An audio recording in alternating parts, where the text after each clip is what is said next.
তপস্যা আরম্ভ করলে বিষ্ণুদেবায় নমো নমঃ। ওম বিষ্ণুদেবায় নমো নমঃ। ওম বিষ্ণুদেবায় নমো নমঃ। ওদিকে ওদিকে অষ্টশিরামণি বিন্দ পর্বতের বাদলেছে মহাবিষ্ণু তপস্যা করার জন্য আগমন করছে।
সঙ্গে সঙ্গে অষ্টশিরামণি বিন্দ পর্বতের বাসুদেবে উপস্থিত হয়ে মহাবিষ্ণু তপস্যা আরম্ভ করলে ওম বিষ্ণুদেবায় নমো নমঃ। ওম বিষ্ণুদেবায় নমো নমঃ। ওম বিষ্ণুদেবায় নমো নমঃ।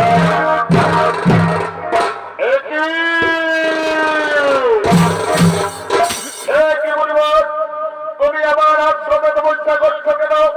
আমি আবার আশ্রমে কাউকে তপস্যা করতে দেবো না। তোমার কি তপস্যা করার কোন জায়গা নেই? তারা তুমি আবার আশ্রম থেকে দূরে সরে যাও, তাহলে কোথায় আমার বলতে হবে।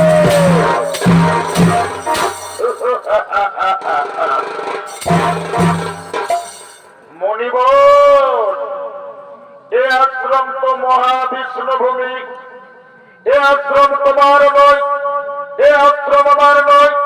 তুমি বৃথা সর্পের মতো গর্জন করে তুমি আমাকে দাঁড়িয়ে দেওয়ার চেষ্টা করছো। তাই আমি তোমাকে অভিশাপ দেব। তোমার জন্ম হবে সর্পকুলে এবং তোমার গরুরের কাছ থেকে ভয় থাকবে। গরু তোমাকে দেখবে, তোমাকে খেয়ে ফেলবে। বাহ বাহ বাহ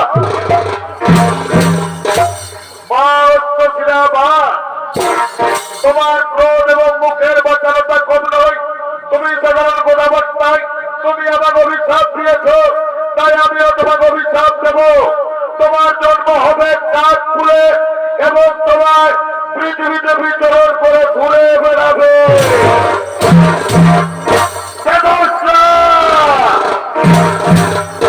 মহাবিষ্ণু তপস্যা ভূমিতে তুমি আমাকে কারণ অভিশাপ দিয়েছ। তোমার ক্ষমতা তো কম নেই। আজ আমি তোমাকে মেরে শেষ করব।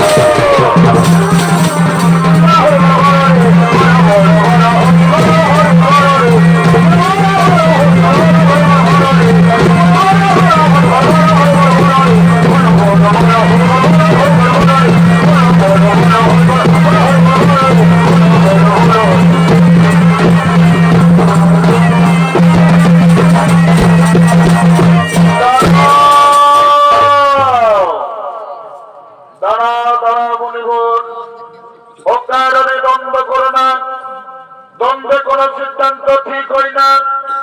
আপনারা দুজনে আমার পরম ভক্ত। বলুন মুনিবর, কি কারণে আপনারা দুজনে দ্বন্দ্ব করেছেন?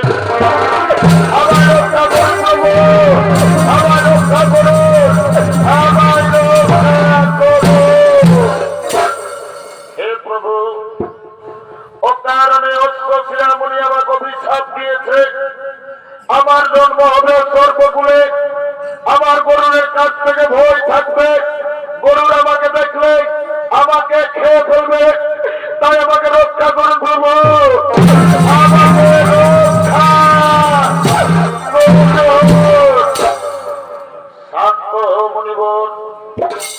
মুনি বাক্য না অবলম্বন, অবশ্যই তোমার জন্ম হবে সর্পকুলে। কিন্তু হে মুনিবর, আমার চরণ চিহ্ন যদি তোমার মস্তকে থাকে, গরুর তোমাকে কোনোদিন খাবে না, বরং তুমি গরুরের পূজনীয় হবে। আমাকে রক্ষা করো প্রভু, আমাকে রক্ষা করো, আমাকে রক্ষা করো।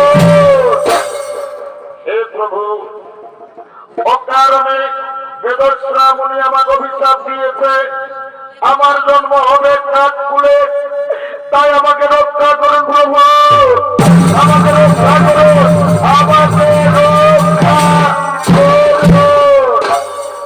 শান্ত হো মুনিবর, মুনি বাক্য না অবলম্বন, অবশ্যই তোমার জন্ম হবে কাঠকুলে।